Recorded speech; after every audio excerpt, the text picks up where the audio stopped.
السلام علیکم ورحمۃ اللہ وبرکاتہ۔ الحمدللہ رب العالمین والصلاة والسلام علی سید المرسلین نبینا محمد وعلی آلہ واصحابہ اجمعین، اما بعد۔ ناظرین اکرام، آج ہم قیام رمضان یعنی نماز تراویح سے متعلق کچھ گفتگو کریں گے۔ ہماری اس گفتگو کا پس منظر یہ ہے کہ پاکستان کے ایک معروف دیوبندی عالم مولانا محمد الیاس گھمن صاحب کا ایک ویڈیو کلپ سوشل میڈیا پر گشت کر رہا ہے، جس کے ذریعے نماز تراویح کی تعداد سے متعلق کئی غلط فہمیاں عوام میں پیدا ہو رہی ہیں۔ اچھا، رمضان آتا ہے تو ایک عجیب سی بحث شروع ہو جاتی ہے جس کو سن کر مجھے تعجب ہوتا ہے۔ میں کئی بار تو حضرات سے کہتا ہوں کہ مجھے بعض باتوں پر بہت تعجب ہوتا ہے۔ تعجب کیا ہے کہ تراویح پڑھنی ہے پورا مہینہ، جو 8 کہتے ہیں وہ بھی، جو 20 کہتے ہیں وہ بھی، اور تراویح پڑھنی ہے پورا مہینہ جماعت سے، جو 8 کہتے ہیں وہ بھی اور جو 20 کہتے ہیں وہ بھی، یہ ایسی ہے بات۔ اور جب بحث شروع ہونی ہے تو پھر ہم کہتے ہیں تراویح 20 رکعت ہے اور وہ کہتے ہیں تراویح 8 رکعت ہے۔ ان سے پوچھو جی 20 کیوں ہیں، وہ کہتے ہیں 8 کیوں ہیں، وہ کہتے ہیں اس لیے کہ اللہ کے نبی نے 8 پڑھی تھی۔ اور بھائی حضرت عمر تو 20 کی جماعت کا اہتمام کراتے تھے، تو ہم نے کلمہ عمر کا تھوڑی پڑھا ہے، ہم نے تو اللہ کے نبی کا پڑھا ہے، لہٰذا ہم نبی والی تراویح پڑھیں گے۔ ہم ان سے پوچھتے ہیں کہ اللہ کے نبی صلی اللہ علیہ وسلم نے تراویح تو پورا مہینہ باجماعت نہیں پڑھی تھی، یہ پورا مہینہ جو باجماعت ہے یہ تو حضرت عمر کا طریقہ ہے۔ یہ کس کا طریقہ ہے؟ حضرت عمر کا ہے۔ تو اگر آپ نے نبی والی پڑھنی ہے اور آپ کے خیال میں نبی والی 8 رکعت ہے، تو پھر آپ 3 رات جماعت کرا لیا کرو، پورا مہینہ جماعت کیوں کراتے ہو؟ اس پر میں آپ کو ایک لطیفہ سناتا ہوں، پھر بات آپ کو جلدی سمجھ آئے گی۔ آج سے تقریباً 12 سال پہلے یا 13-14 سال پہلے، مجھے اب یاد نہیں ہے، بہرحال کافی سال پہلے لاہور میں نے 20 رکعت تراویح پر بیان کیا۔ جب واپس آ گیا تو مجھے فون آیا، ایک ساتھی نے کہا جی آج آپ نے تراویح پر بیان کیا ہے اور ہم نے آپ سے مناظرہ کرنا ہے۔ میں نے کہا کس پر؟ کہا جی تراویح پر۔ میں نے کہا بھی ہم مسئلہ کھولنا چاہتے ہیں، کسی کو ذلیل نہیں کرنا چاہتے۔ مناظر کی خواہش ہوتی ہے سوال چھپا کے رکھو، مناظرے کے وقت کریں گے تاکہ سامنے والا مناظر شرمندہ ہو۔ میں آپ کو سوال پہلے بتا دیتا ہوں تاکہ آپ تیاری کر کے آ جائیں اور مناظرے کے وقت آپ کو شرمندگی نہ ہو۔ آپ اپنے مناظر کو بتائیں بھی اس سوال کا جواب کس کا کیا ہے، تاکہ پہلے تیاری کر کے۔ مجھے کہتے جی ٹھیک ہے۔ میں نے کہا آپ تراویح کہاں سے ثابت کرو گے؟ کہا جی قرآن اور حدیث سے۔ میں نے کہا کتنی ثابت کرو گے؟ کہا جی نہ، تراویح کہاں سے ثابت کرو گے؟ کہا جی قرآن اور حدیث سے۔ میں نے کہا قرآن میں تراویح کا ذکر ہے؟ مجھے کہتے ہیں نہیں۔ میں نے کہا جب قرآن میں تراویح کا ذکر ہی نہیں تو آپ قرآن سے ثابت کیسے کرو گے؟ نہیں، ہم حدیث پاک سے ثابت کریں گے۔ میں نے کہا ٹھیک ہے، آپ کتنی رکعتیں ثابت کرو گے؟ کتنی رکعتیں؟ کہا جی 8۔ میں نے کہا جو آپ تراویح پڑھتے ہو بغیر جماعت کی یا با جماعت؟ کہا جی با جماعت۔ میں نے کہا 3 راتیں یا پورا رمضان؟ کہا جی پورا رمضان۔ میں نے کہا پورا رمضان تراویح کی جماعت آپ کہاں سے ثابت کرو گے؟ کہا جی صحابہ سے رضی اللہ عنہم اجمعین۔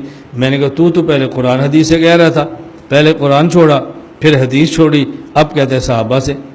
تو میں نے کہا پورا مہینہ تم جماعت کہاں ثابت کرو گے؟ کہا صحابہ سے۔ میں نے کہا کتنی رکعت پڑھو گے؟ کہا جی 8۔ کہاں ثابت کرو گے؟ کہتا جی حدیث سے۔ میں نے کہا پھر واپس چل پڑا، پہلے قرآن چھوڑا، حدیث چھوڑی، صحابہ پر آیا، جب میں نے سوال کیا تو پھر واپس آ گیا۔ میں نے کہا مجھے ایک بات بتا، صحابہ کرام کو یہ پتہ تھا کہ رسول اللہ صلی اللہ علیہ وسلم نے کتنی راتیں پڑھی ہیں، تو ان کو یہ نہیں پتہ تھا کتنی رکعتیں پڑھی ہیں؟ یہ نہیں پتہ تھا؟ چپ۔ میں نے کہا چلو ان کی تیاری کر لو، جب تیاری مکمل ہو جائے پھر فون کر لو۔ 12-13 سال گزر گئے ہیں، ابھی تو فون نہیں آیا۔ میری گزارش سمجھ آ گئی؟ اس لیے ہم تراویح پڑھتے ہیں 20 رکعت اور پڑھتے ہیں پورا مہینہ، اور پڑھتے ہیں باجماعت، اس میں ختم کرتے ہیں قرآن اور پڑھتے ہیں ہر مسجد میں۔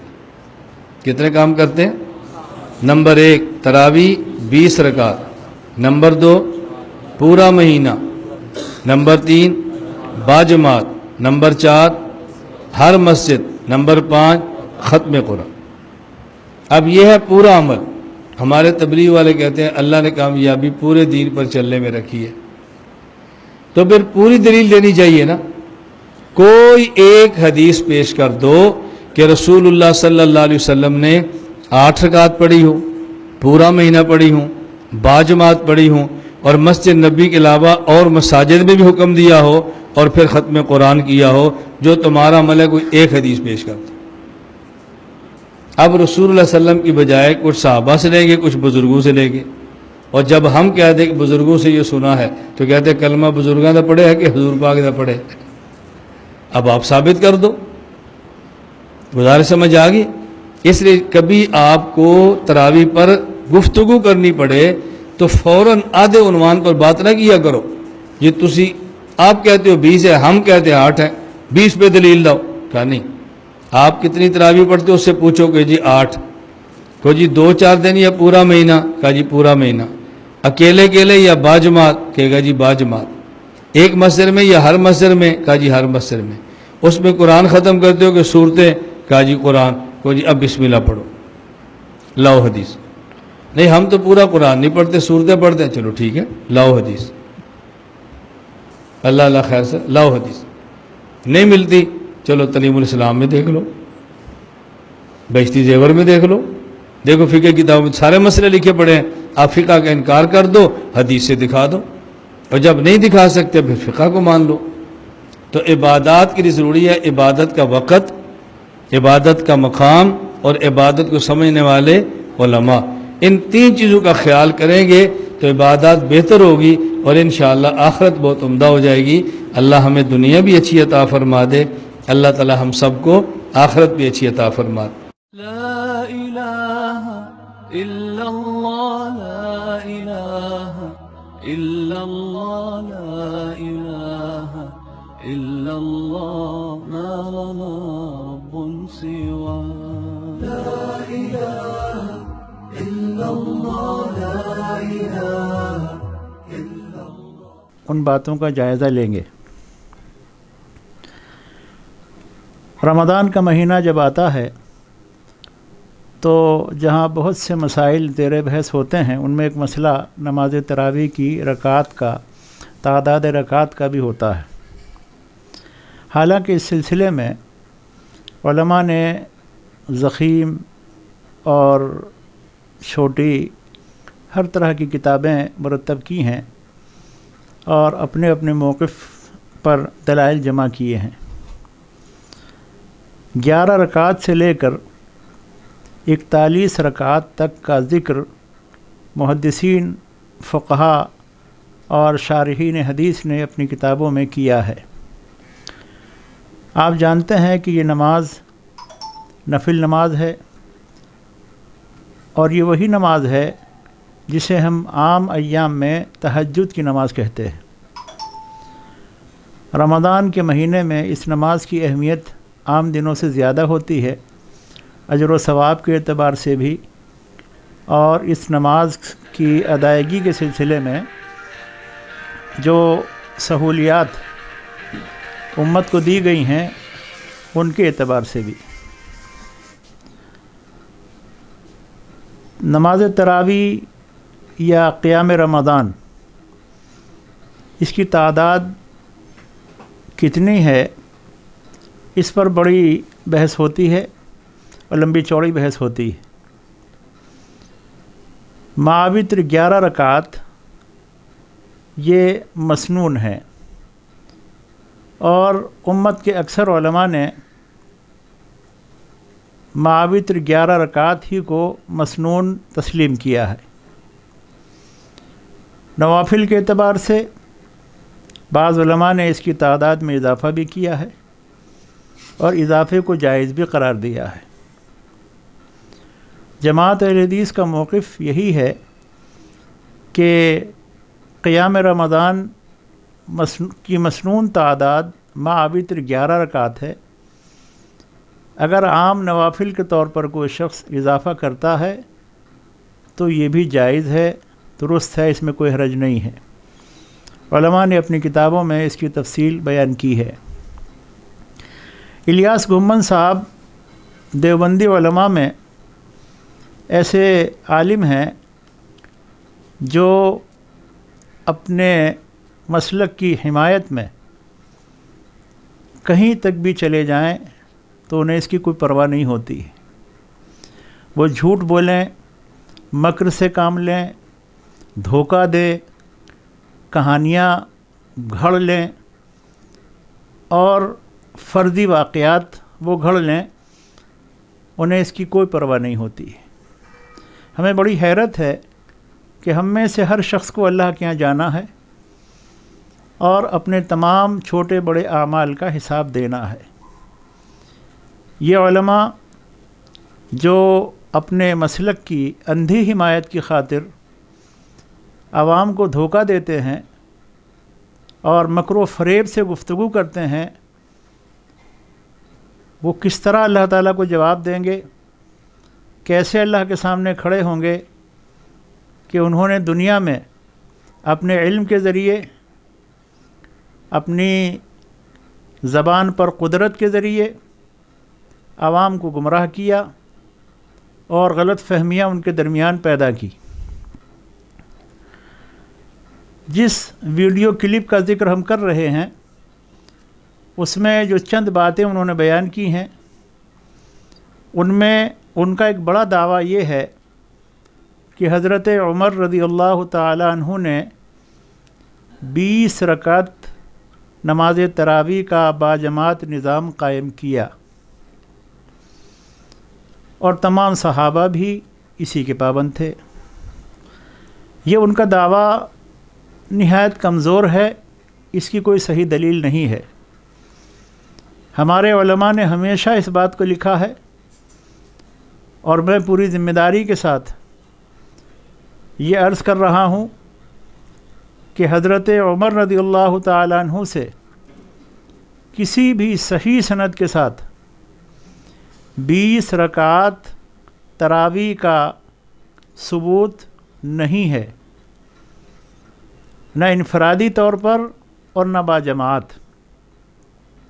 اس تعلق سے جتنی بھی روایات اور آثار بیان کیے جاتے ہیں ان میں ایک بھی سند صحیح نہیں ہے، تفصیلات کتابوں کے اندر موجود ہیں۔ تو یہ دعویٰ صحیح نہیں ہے کہ حضرت عمر رضی اللہ تعالیٰ عنہ نے 20 رکعتوں کو مقرر کیا، اور یہ پروپیگنڈا اتنا کیا گیا ہے اور یہ بات اتنی دہرائی گئی ہے کہ ہر چھوٹا بڑا یہی بولتا ہے کہ 20 رکعتیں حضرت عمر نے قائم کی، 20 رکعت حضرت عمر رضی اللہ تعالیٰ عنہ نے شروع کی۔ یہ غلط ہے، یہ صحیح نہیں ہے۔ صحیح روایت کے مطابق جو موطا امام مالک میں اور السنن الکبریٰ للبیہقی میں صحیح سند کے ساتھ موجود ہے، اس میں یہ ہے کہ حضرت عمر رضی اللہ تعالیٰ عنہ نے اپنے زمانے خلافت میں 2 صحابیوں کو جو بہترین قرآن کریم کے قاری تھے، حضرت ابی بن کعب اور حضرت تمیم داری رضی اللہ عنہما، ان کو مقرر کیا کہ وہ لوگوں کو 11 رکعتیں پڑھائیں۔ تو حضرت عمر رضی اللہ تعالیٰ عنہ نے 11 رکعتیں ہی قائم کیں جو رسول اللہ صلی اللہ علیہ وسلم سے منقول ہیں۔ بہت سے حنفی علماء بھی اس بات کو تسلیم کرتے ہیں اپنی کتابوں میں کہ رسول اللہ صلی اللہ علیہ وسلم نے 11 رکعت پڑھیں۔ بخاری مسلم کی حدیثیں تو موجود ہیں ہی، لیکن حنفی علماء بھی تسلیم کر چکے ہیں کہ اللہ کے رسول صلی اللہ علیہ وسلم سے صحیح سند کے ساتھ 20 رکعتوں کا ادا کرنا ثابت نہیں ہے۔ تو حضرت عمر رضی اللہ تعالیٰ عنہ نے وہی تعداد متعین کی اپنے زمانے خلافت میں جو نبی کریم صلی اللہ علیہ وسلم کے عمل سے ثابت ہے۔ گھمن صاحب نے ایک واقعہ سنایا 12-13 سال پرانا، جو انہوں نے فردی طور پر گھڑ لیا ہے، اور کس شخص نے ان کو فون کیا وہ ان کو یاد نہیں ہے، جس کا اظہار انہوں نے کیا ہے۔ اس میں چند باتیں انہوں نے بیان کی ہیں۔ وہ کہتے ہیں کہ جس شخص نے مجھے فون کیا تھا اس سے میں نے پوچھا کہ تم کہاں سے ثابت کرو گے؟ تو اس نے کہا قرآن سے ثابت کروں گا، 8 رکعت قرآن سے ثابت کروں گا۔ پھر میں نے پوچھا کہ کیا قرآن میں تراویح ہے؟ تو اس نے کہا نہیں۔ اس نے کہا کہ حدیث سے ثابت کروں گا۔ یہ اگر کوئی واقعی اہل حدیث ان سے گفتگو کرتا تو وہ یہ کہتا کہ تراویح قرآن میں ہے۔ نبی کریم صلی اللہ علیہ وسلم کا کوئی عمل، کوئی فرمان قرآن کریم کے باہر نہیں ہے۔ آپ صلی اللہ علیہ وسلم نے جو کچھ فرمایا، جو کچھ کیا، کر کے دکھایا، وہ من جانب اللہ ہے۔ قرآن خود بیان کرتا ہے وما ينطق عن الهوى ان هو الا وحی یوحی۔ محمد الرسول اللہ صلی اللہ علیہ وسلم اپنی طرف سے کچھ نہیں کہتے، جو کچھ اللہ کی وحی ان پر نازل ہوتی ہے اسی کی روشنی میں فرماتے ہیں، وحی کے مطابق بولتے ہیں۔ اور ایک واقعہ اس کی بطور دلیل میں پیش کیے دیتا ہوں۔ بخاری و مسلم میں یہ حدیث موجود ہے۔ حضرت عبداللہ ابن مسعود رضی اللہ تعالیٰ عنہ اس کے راوی ہیں۔ بیان کرتے ہیں، ابن مسعود کہتے ہیں کہ میں نے حضرت عبداللہ ابن مسعود رضی اللہ تعالیٰ عنہ نے بیان فرمایا کہ اللہ تعالیٰ بدن گودنے والیوں اور گدوانے والیوں اور پلکوں کے بال اکھڑوانے والیوں اور خوبصورتی کے لیے دانتوں کے درمیان فاصلہ کرنے والیوں پر جو اللہ کی پیدا کی ہوئی صورت میں تبدیلی کرتی ہیں لعنت فرمائی ہے۔ حضرت عبداللہ ابن مسعود رضی اللہ تعالیٰ عنہ نے ان خواتین کے بارے میں جو یہ کام کرتی ہیں کہ وہ گدواتی ہیں، اپنی پلکوں کو اکھڑواتی ہیں اور دانتوں کے درمیان خوبصورتی کے لیے فاصلہ کراتی ہیں، فرماتے ہیں کہ اللہ نے ان پر لعنت کی ہے۔ ایک عورت نے اس تعلق سے ان سے سوال کیا اور ان سے بحث کی کہ قرآن میں تو کہیں ایسا نہیں ہے۔ حضرت عبداللہ ابن مسعود رضی اللہ تعالیٰ عنہ نے اس خاتون کو جواب دیا، اور اسی حدیث کی روشنی میں ہم الیاس گھمن صاحب کو جواب دے رہے ہیں کہ آپ نے حقیقت میں قرآن پڑھا ہی نہیں ہے۔ اگر آپ حقیقت میں قرآن کریم پڑھ لیتے تو آپ یہ نہ کہتے کہ تراویح قرآن میں نہیں ہے۔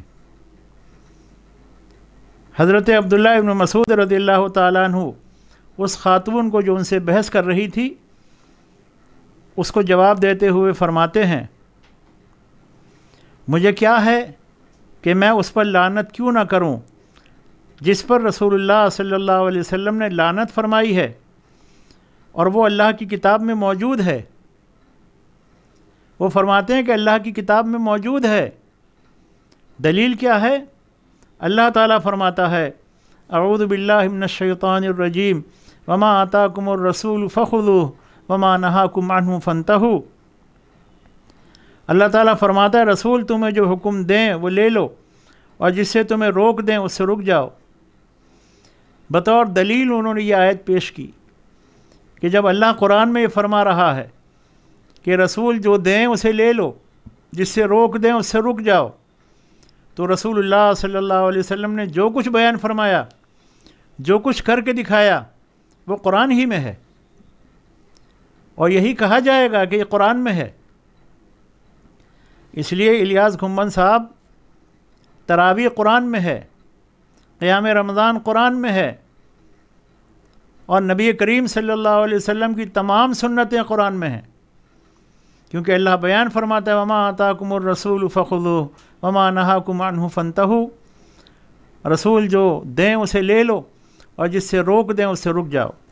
بخاری مسلم میں روایت موجود ہے، میں ریاض الصالحین کے حوالے سے اس کو بیان کر رہا ہوں۔ 47 نمبر ہے ریاض الصالحین میں، بخاری مسلم کے حوالے سے یہ حدیث ریاض الصالحین میں آئی ہے۔ تو اس کا جواب ہوا کہ قرآن میں تراویح نہیں۔ اب حدیث میں آ جائیے، اور آپ کا یہ دعویٰ کہ آپ نے تعداد تو رسول سے لے لی اور پورا مہینہ باجماعت حضرت عمر سے آپ لے رہے ہیں، تو حضرت عمر نے جو تعداد مقرر کی تھی اسے آپ نے نہیں لیا، تو رکعت وہاں سے لی، تعداد وہاں، اور پورے مہینے جماعت سے پڑھنے کا مسئلہ یہاں سے لیا۔ اس کا جواب بھی سن لیجئے۔ قیام رمضان پورا مہینہ سنت ہے، اور اس سے متعلق رسول اللہ صلی اللہ علیہ وسلم کا یہ فرمان ہے، صحیح بخاری میں 2009 نمبر کی حدیث ہے، عن ابی ہریرہ رضی اللہ عنہ ان رسول اللہ صلی اللہ علیہ وسلم قال من قام رمضان ایمانا و احتسابا غفر له ما تقدم من ذنبه۔ حضرت ابو ہریرہ رضی اللہ تعالیٰ عنہ سے روایت ہے، فرماتے ہیں کہ رسول اللہ صلی اللہ علیہ وسلم نے فرمایا، جس نے رمضان کی راتوں میں نماز تراویح پڑھی یعنی قیام کیا ایمان اور ثواب کی نیت کے ساتھ، اس کے اگلے تمام گناہ معاف ہو جائیں گے۔ رسول اللہ صلی اللہ علیہ وسلم کا یہ فرمان عالی شان ہے، یہ ارشاد گرامی ہے، یہ قولی حدیث ہے، جو اس بات کی دلیل ہے کہ قیام رمضان پورا مہینہ مسنون ہے۔ اب رہ گیا مسئلہ باجماعت پڑھنے کا۔ رسول اللہ صلی اللہ علیہ وسلم نے 3 دن جماعت سے اس نماز کو ادا کرایا، اس میں کوئی شک نہیں ہے، بخاری میں 2012 نمبر کی حدیث ہے۔ 3 دن قیام باجماعت کے بعد رسول اللہ صلی اللہ علیہ وسلم نے اسے ترک فرمایا اور اس کی وجہ بیان کی۔ نبی کریم صلی اللہ علیہ وسلم چوتھے دن نہیں آئے، فجر کی نماز کے وقت آپ گھر سے نکلے اور مسجد میں لوگ جمع تھے، آپ نے فرمایا، اللہ تعالیٰ کی حمد و ثنا بیان کی، اما بعد کے بعد آپ نے فرمایا فَإِنَّهُ لَمْ يَخْفَ عَلَيَّ مَكَانُكُمْ وَلَكِنِّي خَشِيتُ أَن تُفْرَضَ عَلَيْكُمْ فَتَعْجِزُوا عَنْهَا۔ میں تمہارے یہاں جمع ہونے کا مجھے علم ہے، لیکن مجھے خوف اس کا ہوا کہ کہیں یہ نماز تم پر فرض نہ کر دی جائے اور پھر تم اس کی ادائیگی سے عاجز ہو جاؤ۔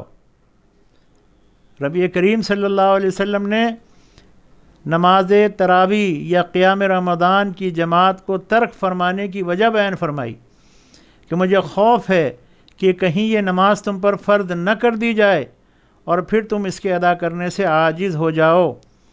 اس کے بعد سے رسول اللہ صلی اللہ علیہ وسلم نے تراویح کی نماز باجماعت ادا نہیں فرمائی، لیکن انفرادی طور پر آپ پڑھتے تھے۔ پھر حضرت عمر، حضرت ابوبکر صدیق رضی اللہ تعالیٰ عنہ کے زمانے خلافت میں بھی یہی معمول رہا کہ باقاعدہ کوئی جماعت کا انتظام اور اہتمام مساجد میں نہیں ہوتا تھا۔ حضرت ابوبکر صدیق رضی اللہ تعالیٰ عنہ کی وفات کے بعد حضرت عمر رضی اللہ تعالیٰ عنہ کی خلافت کا دور آیا، تو کئی برس اسی طرح گزرے۔ ایک دن مسجد میں انہوں نے دیکھا کہ لوگ جمع ہیں اور متفرق طور پر قیام کر رہے ہیں، تو چونکہ حضرت عمر رضی اللہ تعالیٰ عنہ کے ذہن میں اور ان کے علم میں نبی کریم صلی اللہ علیہ وسلم کا اس نماز کو باجماعت ادا کرنا موجود تھا، ان کے علم میں یہ بات تھی کہ ہمارے نبی نے اس نماز کو باجماعت ادا کیا ہے، اور فرض ہونے کے خوف سے جماعت ترک فرمائی۔ اب چونکہ رسول اللہ صلی اللہ علیہ وسلم موجود نہیں ہیں، شریعت مکمل ہو گئی ہے، اور یہ نظیر موجود ہے آپ کی حیات طیبہ میں کہ آپ نے اس نماز کو باجماعت ادا کیا ہے، اور آپ کی وفات کے بعد اس کے فرض ہونے کا خطرہ بھی جاتا رہا، تو اب اگر ہم مستقل جماعت کے ساتھ اس نماز کو ادا کریں تو اس میں کوئی حرج نہیں۔ تو حضرت عمر رضی اللہ تعالیٰ عنہ نے باجماعت نماز شروع کرائی اور 2 لوگوں کو مقرر کیا، حضرت ابی ابن کعب اور تمیم داری کو، کہ وہ لوگوں کو ماوتر 11 رکعت پڑھائیں۔ موطا امام مالک اور السنن الکبریٰ للبیہقی میں یہ حدیث صحیح سند کے ساتھ موجود ہے۔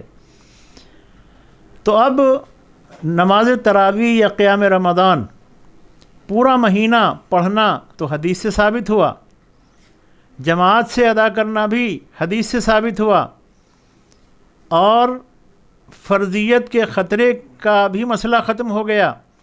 حضرت عمر رضی اللہ تعالیٰ عنہ نے باجماعت نماز کا سلسلہ قائم کیا، اور رسول اللہ صلی اللہ علیہ وسلم کا فرمان ہے کہ علیکم بسنتی و سنت الخلفاء الراشدین المہدیین۔ اس لیے اہل حدیث کا مسلک باجماعت 11 رکعات پڑھنا مع وتر، پورے مہینے پڑھنا، قرآن سے بھی ثابت ہے، حدیث سے بھی ثابت ہے، اور حضرت عمر رضی اللہ تعالیٰ عنہ کے عمل سے بھی ثابت ہے۔ ہمیں کہیں ادھر ادھر جانے کی ضرورت نہیں ہے کہ ہم ادھر سے لیں ادھر سے لیں، نہیں، تمام دلائل ہمارے موقف کی، ہمارے عمل کی الحمدللہ تائید کرتے ہیں، اور ہم الیاس گھمن صاحب کو اور ان کی جماعت کے لوگوں کو بڑی سنجیدگی کے ساتھ ان سے گزارش کریں گے کہ وہ ایک حدیث، ایک اثر حضرت عمر رضی اللہ تعالیٰ عنہ کا صحیح سند کے ساتھ دکھا دیں کہ حضرت عمر رضی اللہ تعالیٰ عنہ نے 20 رکعتیں قائم فرمائیں، 20 رکعات کی جماعت کرائی، یا 20 رکعت پڑھنے کا حکم دیا، تو ہم آج ہی سے اس بات کے قائل ہو جائیں گے کہ یہ بھی سنت کا حصہ ہے۔ لیکن ایسا نہ ثابت ہے اور نہ ثابت کر سکیں گے۔ الیاس گھمن صاحب نے وہ واقعہ سناتے ہوئے یہ کہا کہ دیکھو، قرآن بھی چھوڑا، حدیث بھی چھوڑی، اور فقہ بھی چھوڑ دی، نہ فقہ مانتے ہیں، نہ قرآن پر عمل ہے، نہ حدیث پر عمل ہے۔ حضرت مولانا صاحب الحمدللہ ہمارا قرآن پر بھی عمل ہے، حدیث پر بھی عمل ہے، اور فقہ پر بھی عمل ہے۔ ہم فقہ الکتاب و سنہ کو مانتے ہیں، فقہ الرائے کو اس وقت مانتے ہیں جب وہ نصوص کے خلاف نہ ہو۔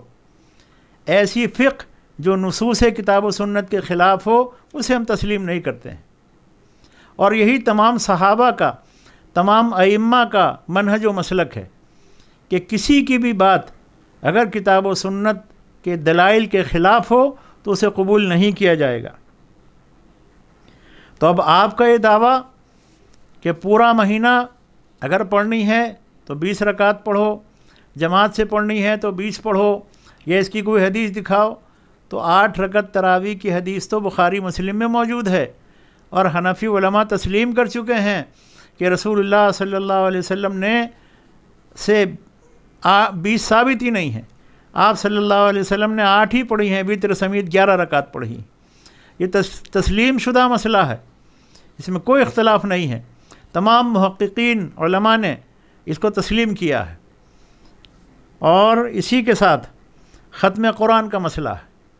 ہم یہ نہیں کہتے کہ نماز تراویح میں یا قیام رمضان میں مکمل قرآن ختم کیا جائے، اگر کوئی پڑھتا ہے تو یہ بھی جائز اور درست ہے، کوئی قباحت اس میں نہیں ہے، لیکن اگر کوئی نہیں کرتا ہے تو اس میں بھی کوئی حرج نہیں ہے۔ ہم اس کو نہ ضروری سمجھتے ہیں اور نہ ہی سے سنت کا درجہ دیتے ہیں۔ قرآن کریم پڑھنا قیام رمضان میں یہ یقیناً مسنون ہے، کتنا پڑھیں جتنا آپ کے لیے آسان ہو۔ اس لیے اصل مقصود ہے قیام ہونا چاہیے پورا مہینہ، اور وہ اطمینان کے ساتھ ہو، خشوع خضوع کے ساتھ ہو، تعدیل ارکان کے ساتھ ہو۔ یہ نہیں ہے کہ آپ 20 رکعت پڑھیں اور اس میں پورا قرآن مکمل کریں اور تو چل میں آیا ہو، نہ قرآن صحیح پڑھا جائے، نہ رکوع سجود صحیح ہو، نہ تعدیل ارکان کا خیال ہو، نہ قومہ اور جلسہ صحیح ہو، نہ لوگ رکوع سجود کی دعائیں صحیح پڑھ سکیں، ایسی نماز کا کیا حاصل ہے؟ اور حضرت مولانا صاحب اپنے طبقے اور معاشرے کی فکر کیجئے کہ وہاں نماز تراویح کے ذریعے نماز کے ساتھ جو مذاق ہو رہا ہے اس کی اصلاح کی فکر کیجئے، اور پورا قرآن مکمل کرنے اور ختم کرنے کے نام پر قرآن کے ساتھ جو کھیل ہو رہا ہے، جو مذاق ہو رہا ہے، اس کی اصلاح کی فکر کیجئے۔ آپ چھوڑ دیجئے ہم لوگوں کو، ہماری فکر بالکل نہ کریں. ہم اپنے اللہ کے سامنے حاضر ہوں گے اور اپنے تمام اعمال کا حساب و کتاب دیں گے، اور ہمیں پورا اطمینان ہے اور قلبی اطمینان ہے کہ ہمارا عمل، ہمارا عقیدہ، ہمارا منہج، ہمارا موقف اللہ کی کتاب، رسول اللہ صلی اللہ علیہ وسلم کی سنت اور آپ کے صحابہ کرام کے اسوے کے مطابق ہے، منہج سلف کے مطابق ہے. تمام علماء اسلام اور اسلاف امت کا جو منہج و مسلک تھا ہم اسی پر قائم ہیں. دل کی پوری تسلی کے ساتھ ہم اس پر قائم ہیں، پورا اطمینان ہے، اور ہمیں یقین ہے کہ انشاءاللہ ہمارا حشر انہی لوگوں کے ساتھ ہوگا جن لوگوں پر اللہ نے انعام کیا ہے. قرآن کریم نے جو 4 طبقے بیان کیے ہیں انعام یافتہ مسلمانوں کے، انبیاء، صدیقین، شہداء اور صالحین، انشاءاللہ انہی کے ساتھ ہمارا حشر ہوگا، ہمیں پورا یقین ہے. اور اپنے عقیدے اور منہج پر پوری طرح پوری تسلی اور اطمینان کے ساتھ قائم ہے. کیوں؟ کہ کتاب اللہ ہمارے سامنے ہے، حقیقت میں کتاب اللہ ہمارے سامنے ہے، سنت رسول اللہ ہمارے سامنے ہے، صحابہ کرام کا منہج ہمارے سامنے ہے، خلفائے راشدین کا طریقہ اور عمل ہمارے سامنے ہے، اور فقہائے امت کا منہج و مسلک بھی ہمارے سامنے ہے. ہم سب سے استفادے کے قائل ہیں. اس لیے مریدوں کے درمیان بیٹھ کر یہ سب باتیں نہ کریں، اللہ کے سامنے کھڑے ہونے سے ڈریں اور خوف کھائیں کہ کل اللہ کے یہاں جانا ہے اور ہر ایک کام کا، ہر ایک بات کا اور ایک ایک لفظ کا حساب و کتاب دینا ہے. اللہ تعالیٰ مجھے بھی اور آپ کو بھی اپنے دین کی صحیح سمجھ اور اس پر عمل کی توفیق عطا فرمائے. وآخر دعوانا ان الحمد للہ رب العالمین.